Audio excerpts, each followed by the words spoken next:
Hello, good evening and welcome to Biz1st in Focus. Our topic of discussion this evening is science education and the importance of furthering science education in Sri Lanka, how it can help the Sri Lankan economy and Sri Lanka in general move on to the next stage in progress and prosperity. Our guest this evening is a regular visitor here on the show.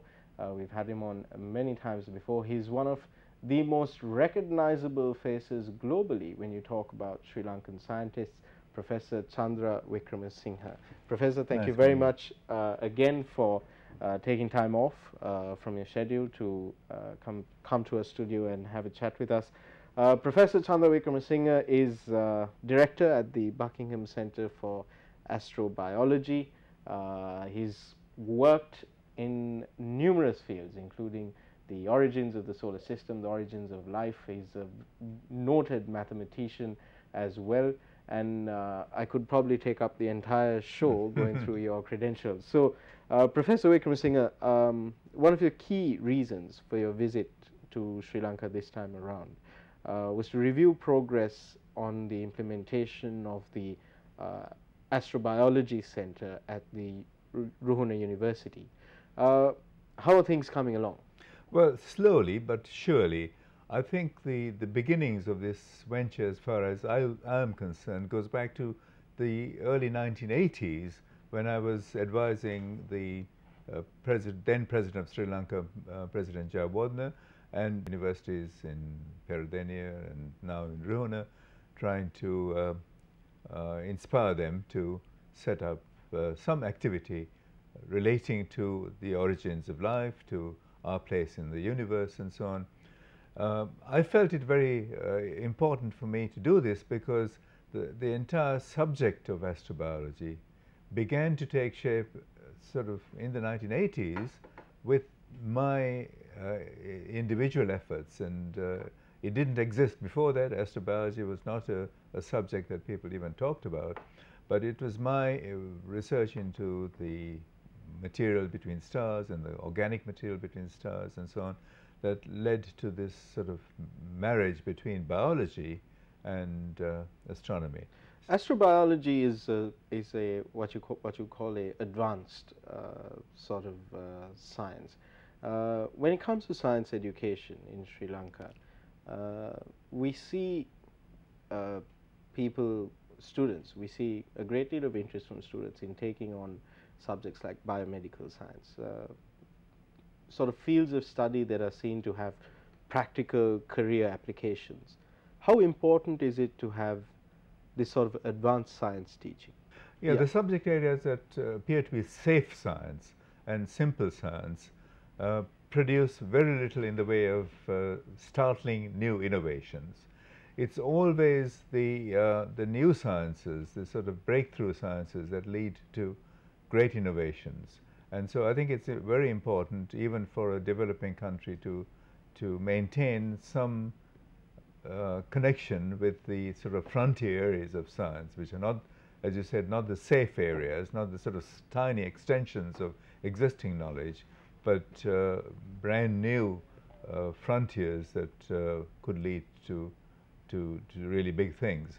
And so I think this is an important area to continue activity even in countries like Sri Lanka, where we're just more or less beginning the great adventure of modern science. For you were saying even in countries like Sri Lanka, for a developing relatively small country like Sri Lanka, what are the prospective applications in the future of increased investment in fields like astrobiology and cosmology? Well, let me talk particularly about astrobiology, because what we are trying to do in astrobiology is to connect life on the Earth with a huge external system of biology that people have neglected all along, right? And if it is proven beyond a shadow of doubt that life forms, microbes, viruses are coming in from outside, continually coming in from outside, that recognition is bound to have enormous practical applications. For example, I mean, biotechnology will be transformed as soon as we are able to harvest new microbes, new viruses, new bacteria that are coming in from outside. We can do, there could be numerous applications that would follow as soon as that is conceded. So I think that's an important area in my reckoning for research that would have practical applications as well as fundamental sort of theoretical importance.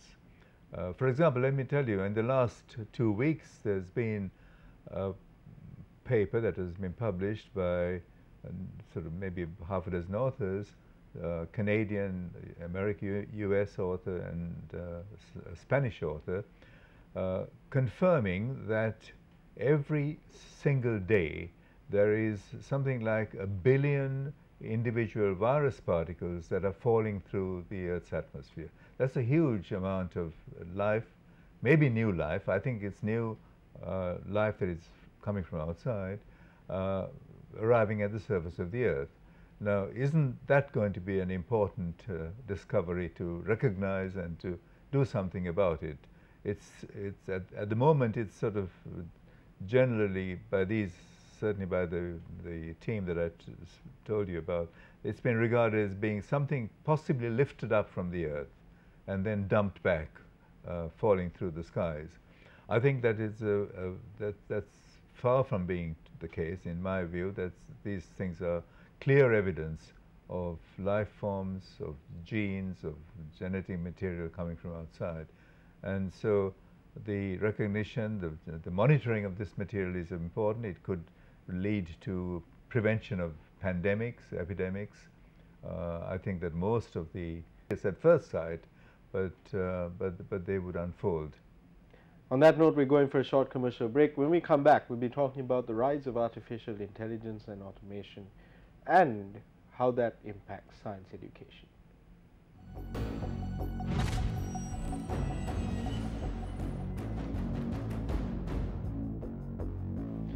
Welcome back to Biz1st in Focus. We're in conversation with Professor Chandra Wickramasinghe, Vidya Jyoti, Professor Chandra Wickramasinghe, I should say. Professor Wickramasinghe, in recent times we've seen a lot of talk about artificial intelligence and the rise in automation. Human lives are becoming increasingly more automated. We now have machines powered by artificial intelligence to carry out day-to-day, even the most menial day-to-day actions. How will this sort of impact science education going into the future? I think that process is bound to continue, and the freedom that it would give for young people and for budding scientists to explore other activities in science and to make bigger breakthroughs that are of fundamental importance, I think the opportunities would increase, because the boring jobs are going to be done by the robots. We can program them to do essentially what we already know in terms of science, but more quickly, more efficiently, and so it would leave ingenuity and imagination. It'll give more scope for new discoveries. That's my point of view. I think there's no stopping this process. It's going to continue.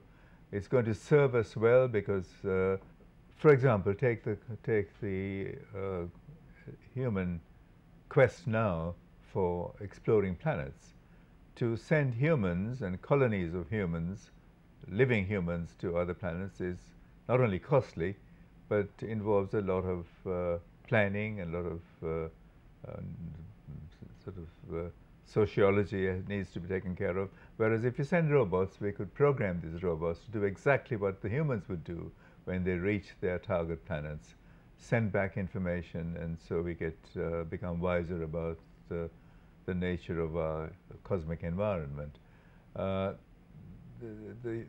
robots could get into human beings, inside us, and explore our bodies and so on. I think that it's almost unimaginable what the robots could do. But it Do you doesn't. foresee a scenario where, with increased automation and with AI-driven sort of day-to-day lives, that the rate of scientific discovery could increase?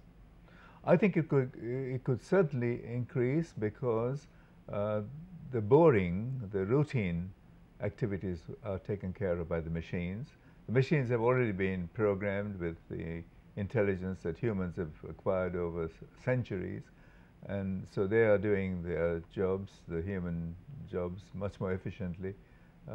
And so I think we have more time, we have more energy, we have more imagination left to explore the really difficult problems, the unsolved problems that need ingenuity, needs creativity, and so on. So robots can do the jobs that are routine very fast, very efficiently, but for new ideas that are concerned with human intelligence, I think that there's still a place that will be left. For countries like Sri Lanka, investing in science and technology research is not really seen as a priority because countries are grappling with a lot more issues, social, political, and economical. Uh, in such a backdrop, how important is it to have that continuous investment in research and development and in the study of science? I think it's of utmost importance. I think stagnation in any country, stagnation in science is just it's the end of creativity, it's the end of scientific culture. We need to continue the activity that humans are best at doing, which is to explore the universe around, explore the world around, and so on. And no matter how poor, how hard the conditions are at a given moment in time, I think even the poorest countries owe it to their human subjects, the human people who are in those countries, to give them opportunities to do what is necessarily a human pursuit, intensely human pursuit, which is to explore the universe. On that note, we're going for a quick commercial break. When we come back, we're talking about Sri Lanka and science.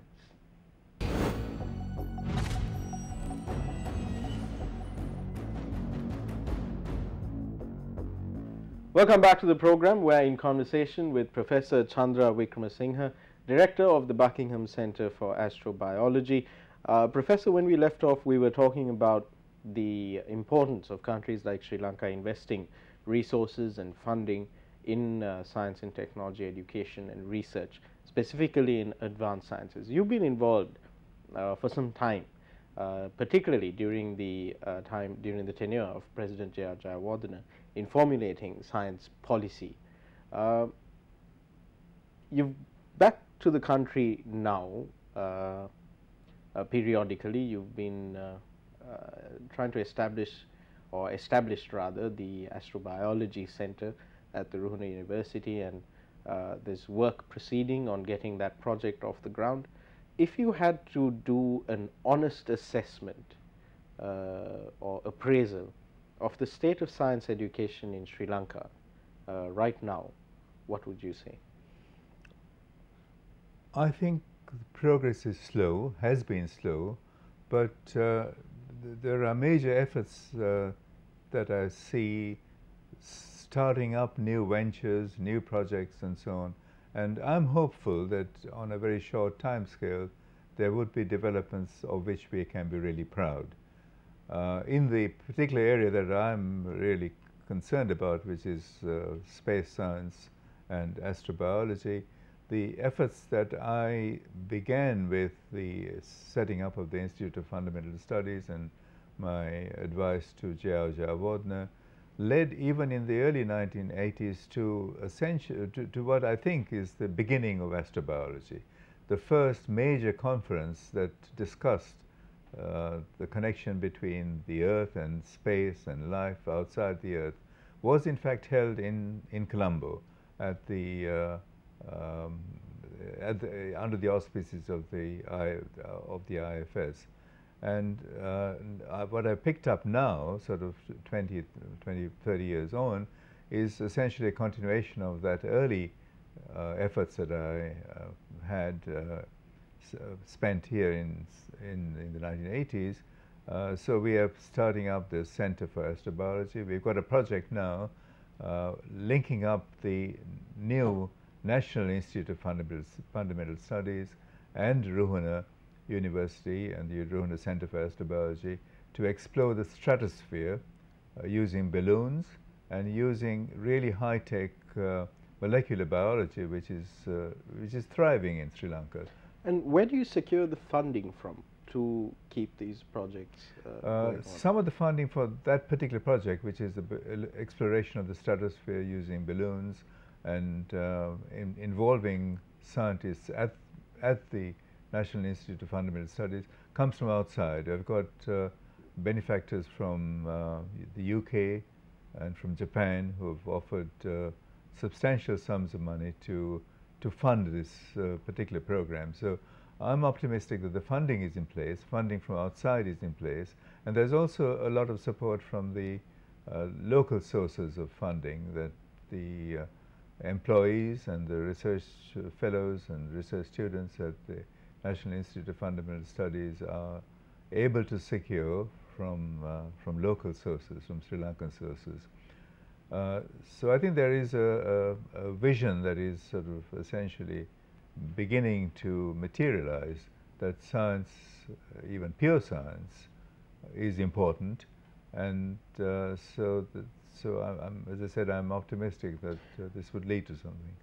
Do you feel that there is a lack of commitment, or do you feel that there is enough commitment on the part of the Ministry of Technology and Research?